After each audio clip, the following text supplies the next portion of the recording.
Carol? Am I on? Have you seen that commercial? Now you're really on. You're really on. Have you seen that commercial about the duck? I don't care how many times I see it. I laugh. It's a insurance commercial. And this duck walks on, looks at the camera and says, "Am I on?" And I die. I just die. Am I on? Oh, yeah, talk about the insurance. But the way he says is, "Am I on?" I go, "Oh, God, that's funny. God, I think that's funny." Well, we are on. And Okay. And you were talking about Sheldon Leonard and his saving of the show. Yes, Yeah. he went back east and saved the show. The show stayed on for the summer, and we got an audience. And we were on for 5 years, very successfully. Let's talk about, we're going to dissect the show a little bit, and let's talk about your character first.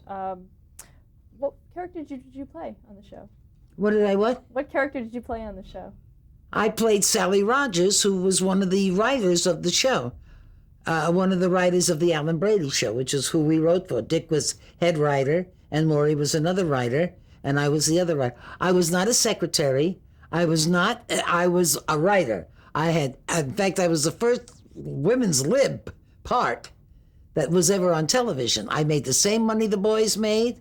We were all equal, and I was a writer. I was not a secretary. Were you patterned after? No, I don't think so. I think Carl tried to pattern me after Selma Diamond, who was a writer on the Sid Caesar Show. But my own personality came out, and I think he just wrote for that. I just played me, really. Did you know Selma Diamond? Yeah, I knew them all. Sure, I knew Selma. And talk about some of the things that really made the character. Made my character? Yeah. See, I don't dissect anything like you people do. I go in, that's my part, okay, I'll do it, and that's it. I don't take it apart and say, she's this because she's that because she's this. Her father died of the thing, and her mother died over here, and this one over there. And I don't do that. What's the part? I'll read the lines, let's go. I don't do that. I don't dissect a part. I just do it. And I guess I'm like Gregory Peck. Everything I do is the same. Dear old Gregory.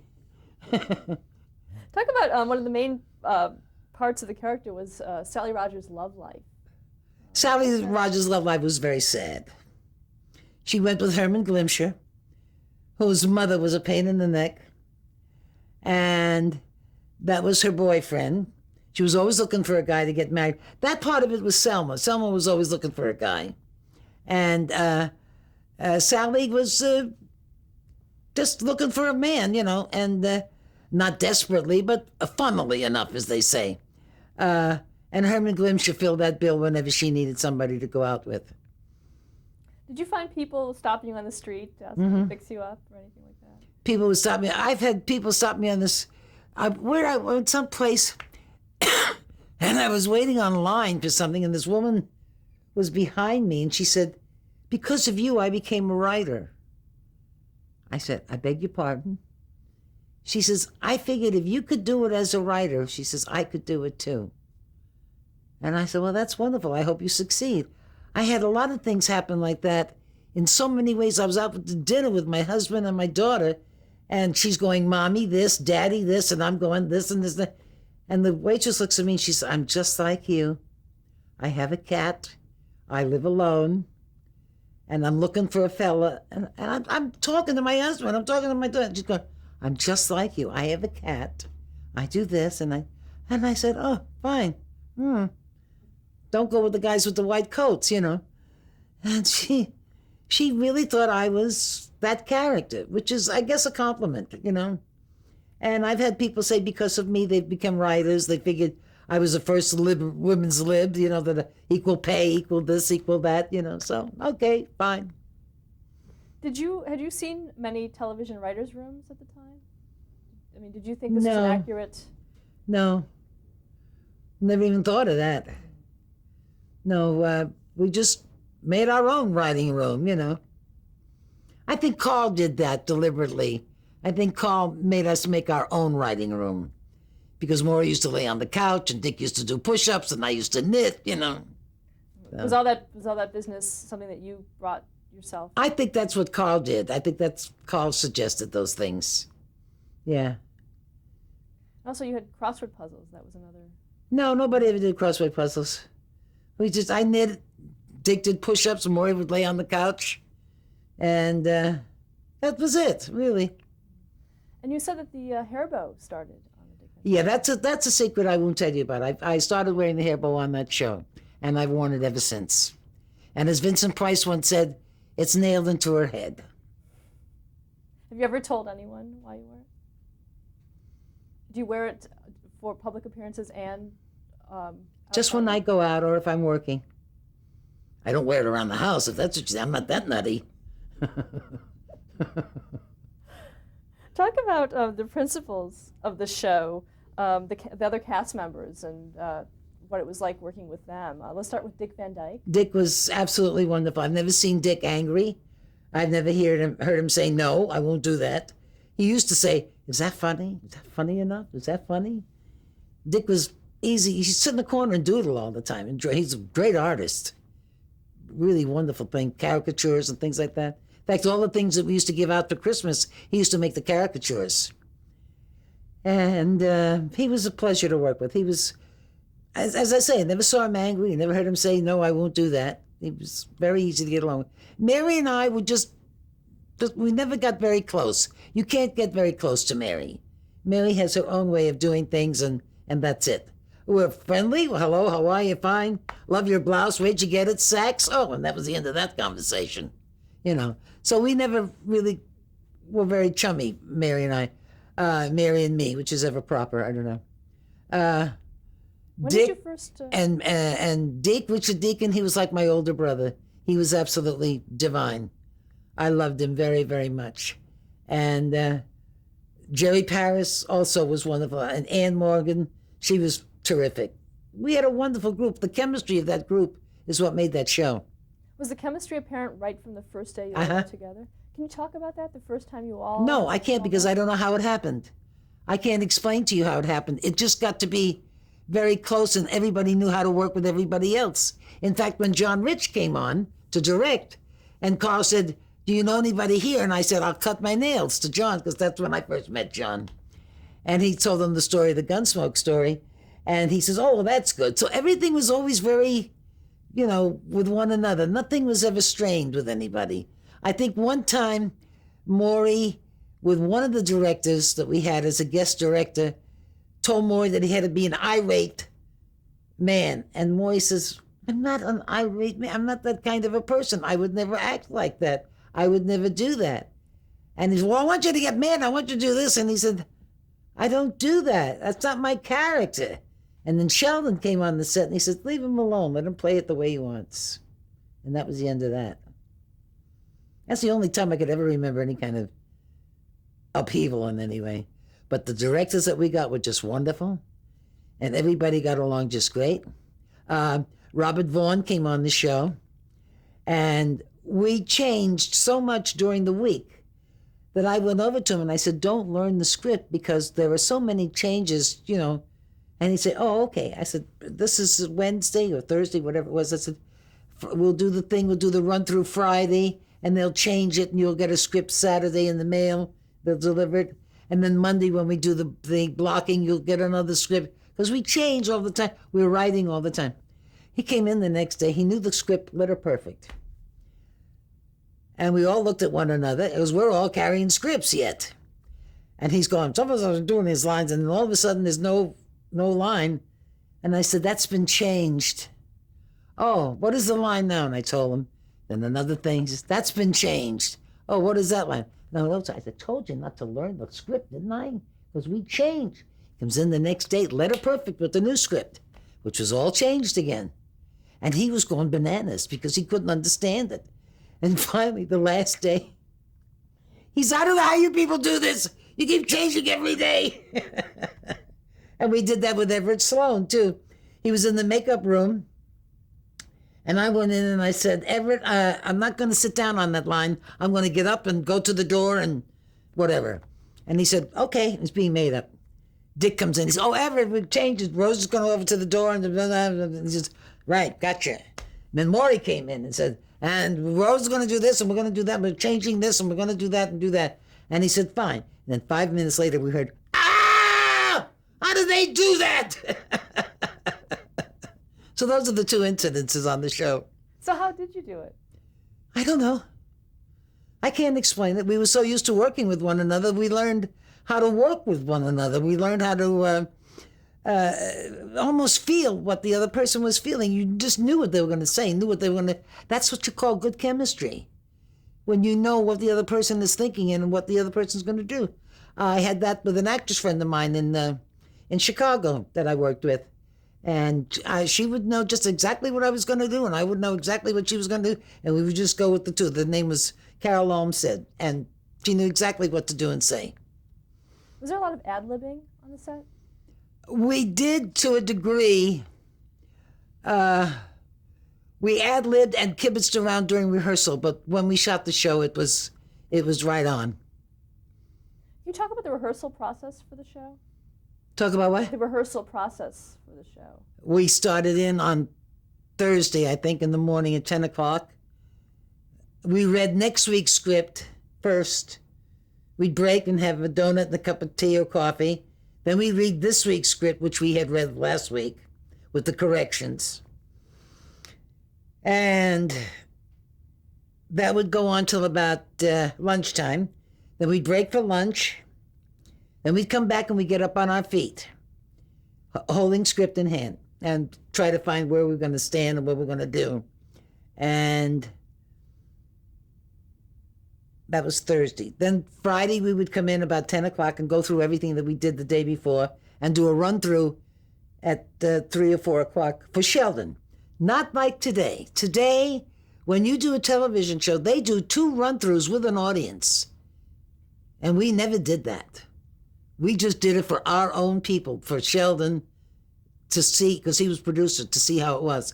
Then he'd say, I think you should do this, and I think you should change that, and give that to Maury. Don't let Dick say that, and don't do this, and don't do that. And Saturday, we'd get scripts at the door with the changes. Nobody'd look at them, because when we go in Monday to block, it would be changed again. And blocking was the hardest day of all. We'd come in about 10, 11 o'clock, and we had no early calls. Nobody had early calls. It was always 10 o'clock.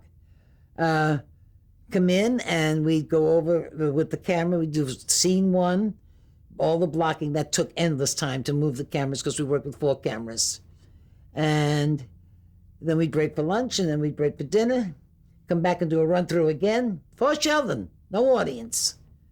And then the next day we would come in and do, no, Tuesday would be the day we'd come in. We'd come in later on, get the hair done, do the makeup, run through the show with the cameras, and then break for dinner, come back, make all the changes, and come back and do the show at 7 o'clock. Audience would come in at 7 o'clock. Now, did you run every show for Sheldon Leonard? Mm-hmm. Every single one of them? He saw every show. His was final approval. We used to call him Lamont Cranston. He used to come in and do all this, and all of a sudden he'd say, Sheldon, and he'd be gone. He'd come in and do what he had to do and leave. Who was Lamont Cranston? Huh? Who was Lamont Cranston? The Shadow. Lamont Cranston was the Shadow. That's what we used to call him. In fact, we gave him a mat for the front door, Lamont Cranston. Talk about Carl Reiner's role in the show. Carl was the brains behind everything. His mind is brilliant for comedy. And don't forget, we had Maury there, too. That Maury would add things. I'll write a better joke there. I'll do a better thing there, you know. So Carl was the genius behind the show. And Sheldon, you needed that combination of somebody to write like that and somebody to say, no, that's no good. Give that line to her and let him say that, you know, things like that. So that worked out very well also with Sheldon and Carl. And then again, everybody had something to say. We had a script girl that was the greatest script girl in the world, Marge Mullen. We had what we call Aunt, what was her name now? I can't even think of it. My aunt should always have these little things that the sun isn't always shining just because there are sparrows. My Aunt Agnes used to say that, and all these crazy lines. It's better to walk 1 mile in new shoes than it is to ride in a bus, you know, things like that. And they would look at me like, is it your Aunt Agnes for that? I said, yeah, you know. So we'd have to get a couple of these every show. Well, when you start out like that, everybody throws in something and you got 15 of them, you know. And she used to write them down. I don't know how the hell she did it. She used to write them down and she'd put them in the back and mark it SOS, some other show. And when we say, we need an Aunt Agnes, she'd say, how about the sun isn't always shining just because there are sparrows? Or how about this, you know? So it was like that when they had to get rid of the kid in the scene. Have him take a bath. He just took a bath. Have him go out and play. It's too late. Have him by the time they got through, the kid was selling dope on the corner, you know, just to get rid of him to that scene. But that's the way it would go. Everybody would throw in an idea. Everybody would throw in what they thought might be good. So that's a chemistry that works well. And you don't find that very often. How did Carl Reiner and Sheldon Leonard work together? How did Carl Reiner and Sheldon Leonard work together? Bread and butter. Perfect. Absolutely perfect. I never remember any arguments or any saying, you're crazy, you don't do this, don't do that. You know, I never heard of anything like that. Everybody was always very easy to work with. Everybody was always very complimentary to one another. Everybody was always looking out for everybody. We all looked out for Dick. No, I don't think Dick should do that. I don't think Dick shouldn't. This character doesn't say that. And Dick be in the corner doodling, you know. And we would look out. Everybody would protect everybody. So it's a rare chemistry like that you find, really. What about Mary Tyler Moore? She was probably the neophyte of. Well, she was a part of it. You know, she was in there. And as I say, it all worked out well. It all worked out very well. Everybody got along with everybody else. There was never any disagreements or arguments or anything like that. It really was. It was amazing. It was amazing. Talk a little bit about you and Maury, because you were often paired in scenes together. Well, I've known Maury, as I said, since I was 11 years old. I met him when he was out here doing the Al Pierce show. And we got to be friendly in New York and became good friends. And then I called him up about the show. And for some reason or other, they've always thought of us as a team. We're not a team, because Maury worked all by himself and I worked all by myself. And Maury used to write all my material for my act. When I went back into doing my act, he wrote my act for me. You also worked together in the early 50s on we did a thing local. called Honeymoon Suite. Well, you also did some local programs. Huh? You did some local programs in Los Angeles. Oh, you mean the early on. KTLA? Yeah, we did a KTLA thing that was on 5 nights a week, 11 o'clock at night, yeah. And that didn't last very long. It was sort of a variety comedy type show. It was like a Broadway open house type of thing. That was the Maury Amsterdam show? It was also... No, I don't know what it was called. It wasn't called the Maury Amsterdam show. It's called something else. I don't remember what it was called. You also had on KCOP, you had the Rose Marie show on KCOP. That was with the new talent. That was where people would submit new talent and we'd audition them, and whoever got the most votes from the phone calls of the people that watched it, they would get a job in a club, or clubs were very prominent in those days. In fact, Dick Patterson was one of the guys that won, and he went on to in fact, he did a couple of Van Dyke shows. Talk about filming before a live audience on the Van Dyke show. It's the only way to work. It's the only way to do comedy, because there were times when we would do the show and what we thought was funny wouldn't get a laugh, and you can almost see us go like this, and then things that we didn't think were funny would get a big laugh. So it was a wonderful, honest reaction that you get with a live audience. I love it. I love to work with a live audience. Mm-hmm. Do you remember some of the biggest laughs on the show? Pardon me? Do you remember some of the biggest laughs on the show? Yeah. One was mine, thank you. It was about the priest, that they didn't know he was a priest, and Dick called me and said, I want you to come over and have dinner with us tonight. I said, oh, you want me to get one of her old boyfriends? It was supposed to be an old boyfriend of Mary's. So I come in, and I go from the door to him, I go, where's the tall, dark, handsome priest you wanted me to meet? That was a big, big laugh. That was a really good one. And then we did another one where Maury did something, I can't remember now.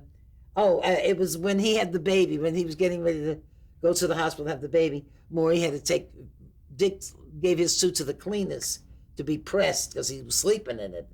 And he had to run over to the house because she was going to the hospital. So he says, give me your pants to Maury. And Maury took down his pants and he had hearts all over the shorts. And that was a big scream.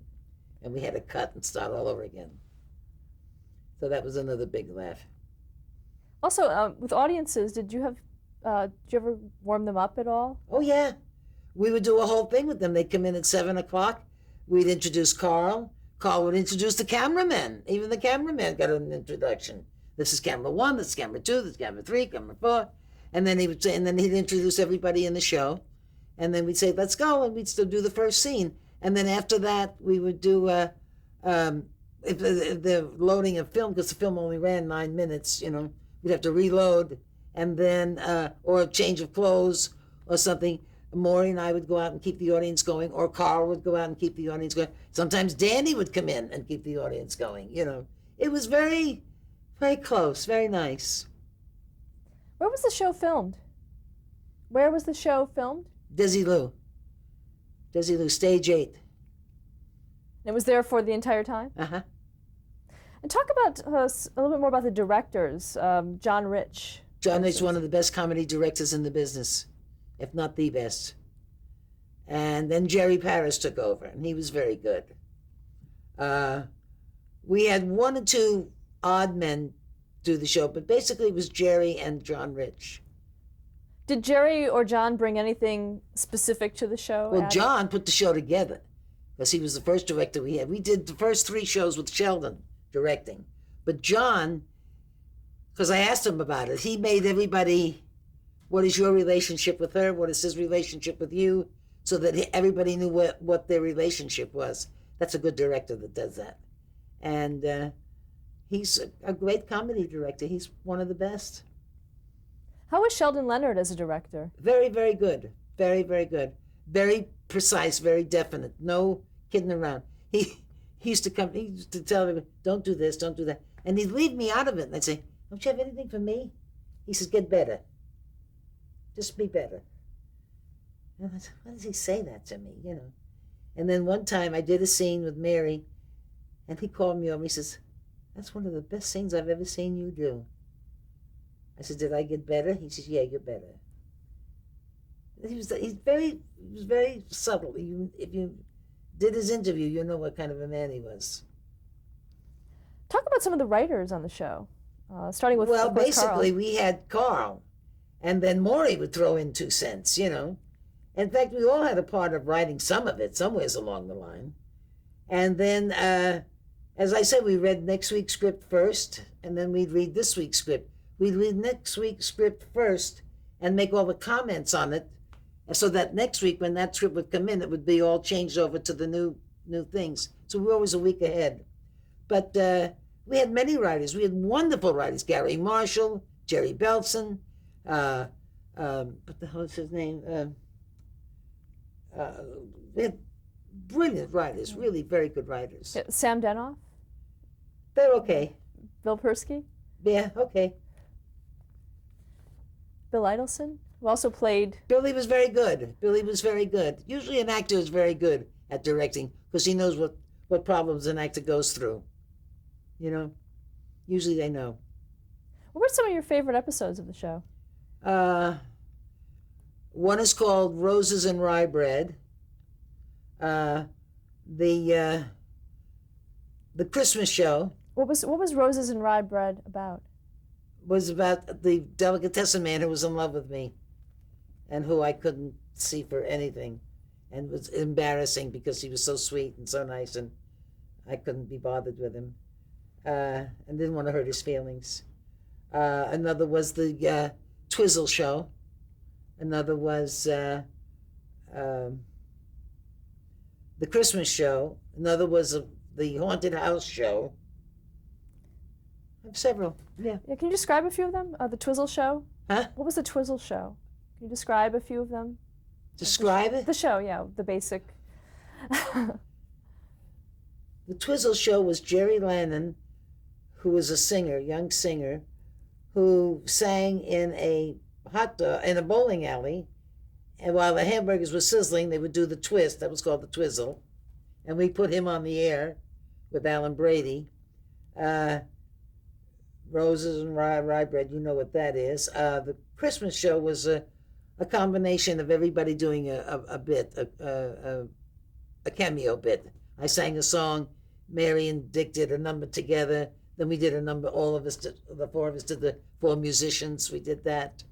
The Haunted House show, I'm very proud of because I sort of edited that show a little bit. I went in and watched them edit, and I said, don't you think we want to do that, do that, do this? Because John Rich was trying to teach me all about directing and everything. It was wonderful. So I like the Haunted House show. Did you want to direct? Was that something you wanted to do? I did, but I didn't want to at that point, yeah. I wanted to learn as much as I could, and I learned a lot. I really did. In fact, when we went to the Academy in San Francisco, and they were asking me questions about the cameras and stuff, and Maury was with me, and I said, well, the camera runs about 9 minutes, and we have to reload. And he looked at me and said, how do you know that? I said, I don't know. I was told that, I think, you know. So I was paying attention to everything. Shots, this way, this way, you know, all that kind of stuff. Let's talk about a few favorite episodes that you were featured in. Sally is a Girl. Yeah, that was a good one. That was a good one. That was where everybody thought Dick and I had a romance going. And it was very nice. Everybody thought I was in love with Dick. Yeah, that was a good show. Where You Been, Fastbinder? Oh, yes. That's another one of my favorites. My birthday party. That was my birthday party, yeah. And I thought I had a date, but I didn't have a date. And then a guy from high school days comes over, and I think he's my date, but he really wants to sell me insurance. Yeah, that was that show. The Secret Life of Buddy and Sally? That was when we did the Gilbert and Solomon. Yeah, when we went to the Catskills to do a show. Now, how was that written? Did you and Maury put that together yourselves? Or Yeah. that was They wrote it. The writers knew what we could do, so they wrote accordingly. You know, it was very good, really. But the pen is mightier than the mouth. Do you remember that? That's Mary's show, I think. Sally considers leaving the Alan Brady show. Oh, when I did the talk Tonight show, Show, yeah. That was cute. That was a two-parter, yeah. And Dear Sally Rogers? Dear Sally Rogers? Mm-hmm. You Plea for a Husband on late night television. Oh, yeah, that was the television show. Yeah. Yeah. That was good. That was a two-parter. Yeah. Let's talk a little bit about some of the guest stars that appeared on the show. Jerry Van Dyke was one. Jerry Van Dyke, Robert Vaughn, Everett Sloan.